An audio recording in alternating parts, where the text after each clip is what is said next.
What's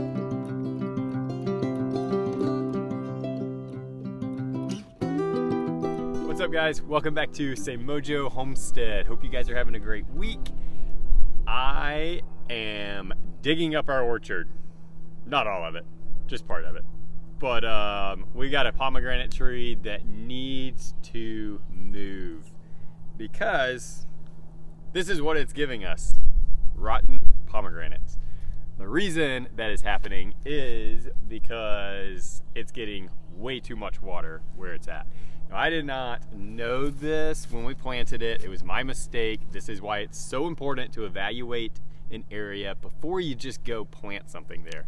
Most of the water from across the street and on the road comes onto our property right where this tree is. So when it rains, we have all the water coming through here into our front yard and around the house. This tree is in one of the wettest spots in the orchard, and it is like the one tree that we have in the orchard that absolutely does not need to be in a wet spot. Pomegranate trees grow really shallow roots. They only go about 2 feet deep, and that's it. The reason that is because they're so drought tolerant. They don't have to have deep root systems because they don't require a ton of water. In worst case scenario, you'll get the roots rotting on it. Now, I don't think that our roots have rotted. There's still a lot of life in this tree when it got to the end of the growing period. They are a deciduous tree, so it's not supposed to have any leaves right now. And it does seem to have pretty good health in all of the stems. And so we are gonna move it. We're gonna move it to the highest side of our orchard in a place where we really don't get a lot of rainwater or excess water hitting it. There is a pear tree that's been in the ground for 3 years now that has not given us pears. The other two give us pears every year. This one has done nothing. So it is time for it to go. I'm giving up on it. Although I was excited about that variety, it's been very disappointing. And so we're gonna take that one out, move this pomegranate over there, and hopefully it will do a lot better for us next year. So let's get to digging.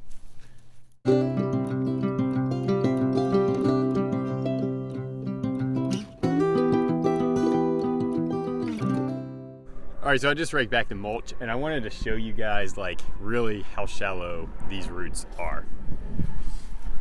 If you can see, all of these yellow feeder roots are just like basically we're laying on the ground just under the mulch. So it really does have a shallow root system, which also makes sense because this tree keeps falling over whenever we get strong winds. A part of that is because it is in a wet spot, so the ground was always soft, so it could just be blown over really easy. But yeah, hopefully moving it will remedy that also.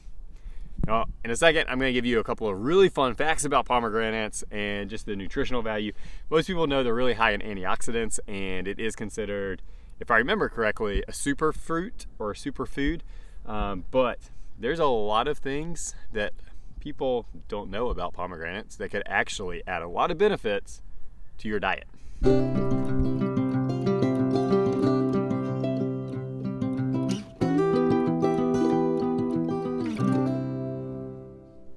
Alright, so got this thing out and had to cut all of the horizontal roots, which should not be a big deal. That's why you want to always move something or transplant something in the fall or the winter time, because it's going to have to replace all of those roots that were damaged, and that's when a plant is already naturally doing that because it's not putting any energy into trying to put off new growth or flowers. That is actually in dormancy.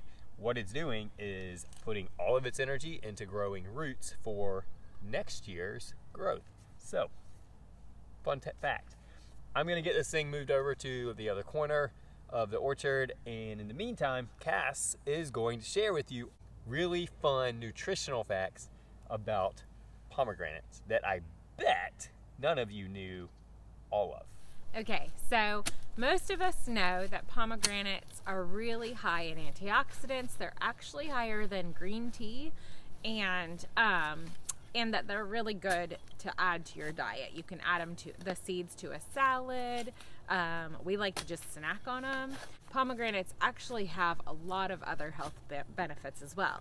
The leaves of the tree can be harvested when they're young, and they can be used in place of spinach. So you could use them to add to a salad, or you could use them to add to your smoothies, or you can even use them as like a sauce, a pesto type, or like a green leaf type sauce for your pasta. The other thing that I thought was really cool, if you've been following our channel, you know I'm really into like making our own teas. Well, the peel of a pomegranate fruit, which is, pomegranate actually means apple with many seeds. So that outer layer of the pomegranate fruit or the leaves can be dried or used fresh and steeped as a tea. So the cool thing about that is that some research has shown that drinking the tea can help with cancer, with specifically prostate cancer, breast cancer, and also it's an anti-inflammatory, which is really, really cool for me as a runner and just getting older. I want to add all those anti-inflammatories into my diet as much as I can. Also, my children dance. So having anti-inflammatories when they maybe have an injury or have a hard day at like in their conditioning class or whatever is really important for us. So that was really cool to find out about. The other thing that you should know about pomegranates is that it can be reduced. The tea can be reduced by reduced in half. And it can be used on eczema or any skin conditions that you have. You can put it on ulcers or cold sores. It has excellent healing properties. So if you have a pomegranate tree, don't just wait for the fruit to start using the tree and getting those health benefits. You can definitely start with those leaves, start making your own pomegranate tea. I would imagine it would be great with some lemon peel or some sort of citrus. So go ahead and play around with it. We'd love to know your thoughts, your comments on this.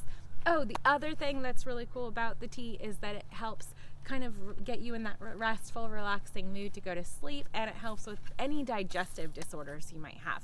So definitely let us know what you think, and I hope that if you don't have a pomegranate tree and you live in a place that you can have one, it's a small tree, large shrub. They can be used on a small scale homestead. The other great thing to know about them is that they do grow well in zone 8. So if you're in zone 8 as we are, as long as it's not in a heavily wet area, you can have a pomegranate tree do very well here.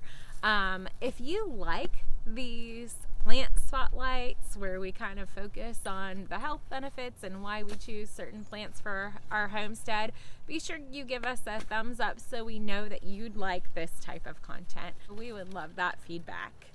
I think he's just about through getting this pear out of the ground, so we'll go ahead and get the pomegranate transplanted and finish up.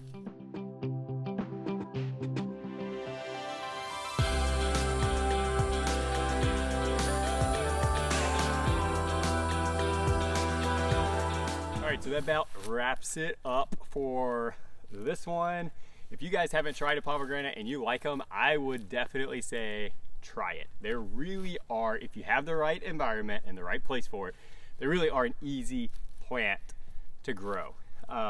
One thing that you may have noticed is I didn't add any kind of soil conditioner or anything to this. That's part of what makes it so easy. They actually prefer really poor soils. Out here in our orchard, it is more of kind of a sandy loam kind of mix. So I think this guy is gonna do much better over here. And who knows, maybe we'll get a lot of pomegranates this year. We only got one last year because all the others rotted.